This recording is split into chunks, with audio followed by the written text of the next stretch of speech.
Well, hello everybody, welcome back to the vlog. I just realized something that I do on these channels. I tend to just tell a really long story and then relate it to my point, so today's not going to be any different. Today is talking about sales, right? Car sales specifically. If you've ever bought in a car, you know that really good car salesmen never talk about the car itself. They'll only talk about the features you're interested in, and then they talk about the car benefiting your life emotionally, right? It's not about the wheel brace and base and the crumple zone in the front of the car or anything like that. It's about family safety. Your kids will feel so much safer in this car, and you'll be a better mom or dad by owning it. You know, that's something that elicits our emotional excitement centers and makes us feel really good about owning said car. And pretty soon we're actually going out to take a bigger loan out to buy the car than we walked in with, right? Emotions tend to inform our decisions, but sometimes when we have too much emotion, it tends to take the balancing act the other way, and we start thinking a little less. Now, the reason I use that as an analogy is that I want to talk a lot about, my own emotions not being there at first, right? If you've been watching me for a while, I used to have this kind of paralysis caused by overanalyzing different things, but I want to talk today about overwhelm. Right, it's the state, and if you've ever been there, you know what it feels like. It's 4 or 5 different emotions, really strong, screaming at you from the inside out, and it just paralyzes you. It's like a 2 or a 3-year-old just in a kind of a tantrum state where they're just tired and scared and happy, and they don't really want to move, but they want to run, but they just don't know what to do, and or it's like being in a fight with somebody that you love, right?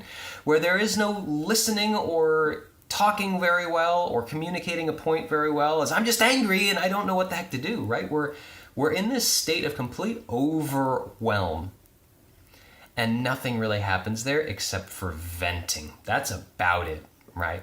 We've got to get it out of us, otherwise it comes back worse and worse and worse, right? And this is the important point that I'm trying to make, is that it's not wrong to be there, right? Just like when sometimes we need to just think things through and have that kind of logical side of things, we also need to have that emotional side of things to work things through in our emotional centers as well. Here's the problem, and this is what this video is really about. There's not a lot of actual communication and effectiveness that ever happens from overwhelm. Think about it. If you've ever been into a fight with your significant other, does it ever actually fix the situation to yell about it? No, that actually just pisses the other person off. And then they get into a state of overwhelm from their pissed offness, and now you got 2 overwhelmed people trying to overwhelm each other. You're already there. You're not going to win, right? It ain't going to work. So my advice, knowing all of that now, is realize that you might be in an overwhelmed state. It's not a bad thing. Like I said, be there. That's just fine.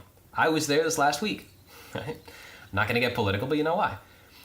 But at the same time, trying to convince somebody of something from an overwhelmed state doesn't work.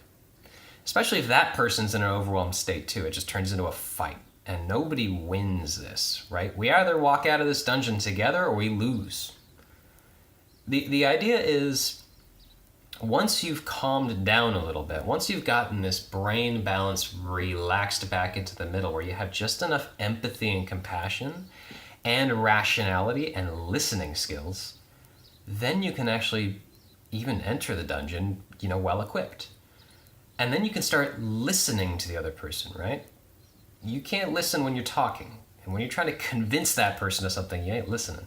They don't feel heard, and then they get more emotional and overwhelmed, and it just doesn't happen. The last piece of advice I have for this is that, hey, there's so big of a divide between everybody right now that if you're trying to get into each conversation to win, you've already lost, man. This is going to take a while. And find that middle ground and just start agreeing with people on what you can agree with. And instead of saying, we agree to disagree, no, I agree with you on the fact that we're both emotional about this, right?